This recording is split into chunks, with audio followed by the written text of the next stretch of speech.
میرے بھائیوں، ایمان کا لفظی معنی ہے یقین، تصدیق کرنا یا کسی بات کو دل سے مان لینا۔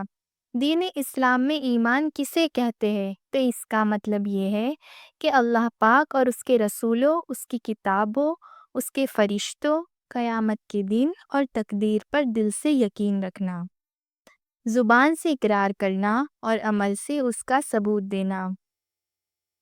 یہ ہے ایمان اسلام کے پوائنٹ آف ویو سے۔ اس پیمانے کو قرآن مجید اور حدیث شریف دونوں میں واضح طور پر بیان کیا گیا ہے۔ جب ہم کہتے ہیں کہ ایمان کسے کہتے ہیں تو اس کا صحیح معنی سمجھنے کے لیے ان 3 بنیادی شرائط کو سمجھنا بھی ضروری ہے۔ نمبر 1، دل سے یقین کرنا کہ اللہ پاک ہی سب کچھ ہے اور وہی پالنے والا ہے۔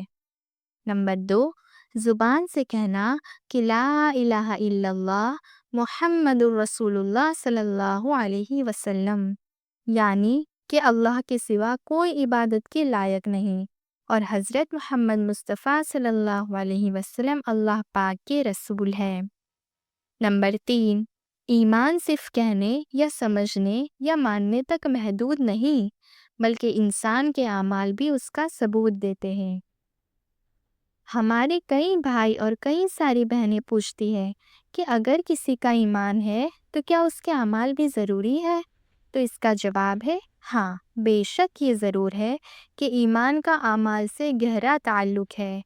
اعمال کے بغیر ایمان بہت کمزور ہو جاتا ہے، اور اس کے تعلقات سے خلیفہ ثانی حضرت عمر رضی اللہ تعالیٰ عنہ نے فرمایا ہے کہ ایمان بنا عمل کے کچھ نہیں اور عمل بنا ایمان کے کچھ نہیں، یعنی کہ یہ دونوں ایک دوسرے کے بنا ادھورے ہیں۔ لہٰذا ایمان کے ساتھ آپ کے پاس اعمال بھی ہونے چاہیے، جس سے اللہ پاک آپ سے راضی اور حضور آپ سے پرنور، حبیب خدا آپ سے خوش ہو۔ جو شخص حقیقی ایمان والا ہوتا ہے اس کے لیے دنیا اور آخرت دونوں میں کامیابی ہے اور سکون ہے، چین ہے۔ اب اس کے بہت سارے فائدے ہیں، جیسے کہ دل کا سکون۔ ایمان سے دل کو سکون ملتا ہے، برائیوں سے بچاؤ۔ ایمان انسان کو گناہ سے بچاتا ہے، آخرت میں نجات۔ صرف ایمان والے ہی جنت کے حقدار ہوں گے۔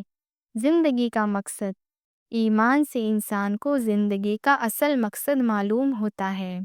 ایمان اصل میں ایک جذبہ ہے جو کہ بڑھتا بھی ہے اور کمزور بھی پڑتا ہے، لیکن کمزور ایمان انہی لوگوں کا ہوتا ہے جو کہ اعمال سے دور ہی جاتے ہیں۔ یہاں کچھ وضاحتیں دی گئی ہے جن سے ایمان کمزور ہونے کی طرف آتا ہے۔ گناہوں کا عام عمل، نماز اور عبادت میں غفلت، جھوٹ، دھوکہ اور حرام مال، برے لوگوں کی صحبت۔ یہ کچھ ایسے عمل اور ایسی باتیں ہیں کہ اگر ان میں سے کوئی ایک بھی آپ کے ساتھ ہے تو پھر یقیناً کہیں نہ کہیں آپ کا ایمان کمزور ہو چکا ہے یا کمزور ہونے والا ہے۔ لہٰذا ان تمام چیزوں کو آپ خود سے دور رکھیں تاکہ آپ کا ایمان مضبوط بنا رہے۔ میرے پیارو، اگر آپ چاہتے ہیں کہ آپ کا ایمان مضبوط ہو تو ان باتوں کا خیال رکھیں اور کثرت کے ساتھ اعمال کو اپنی زندگی کے روزانہ کے نظام میں ایڈ کریں، جیسے کہ قرآن مجید کی تلاوت روز کریں، نماز کی پابندی کثرت سے کریں، اچھے لوگوں کی صحبت اختیار کریں اور گناہوں سے بچیں، نیکی کے کام کریں جیسے کہ صدقہ، لوگوں کی مدد کرے، دعا کرے، اپنے نیک کاموں کو لوگوں کے سامنے کبھی ظاہر نہ کرے۔ میرے پیارو، ایمان کسے کہتے ہیں؟ اس کا مطلب صرف زبان سے کہنا نہیں بلکہ دل سے مان کر عمل کرنا ہے۔ ایک مسلمان کے لیے ایمان اس کی روح کی طرح ہے۔ جس طرح روح کے بغیر جسم بے جان ہوتا ہے، اسی طرح ایمان کے بغیر زندگی بے مقصد ہوتی ہے۔ اپنے ایمان کی حفاظت کیجیے، اسے مضبوط بنائیے اور ہر روز اللہ پاک کے ساتھ اپنا تعلقات گہرا کیجیے۔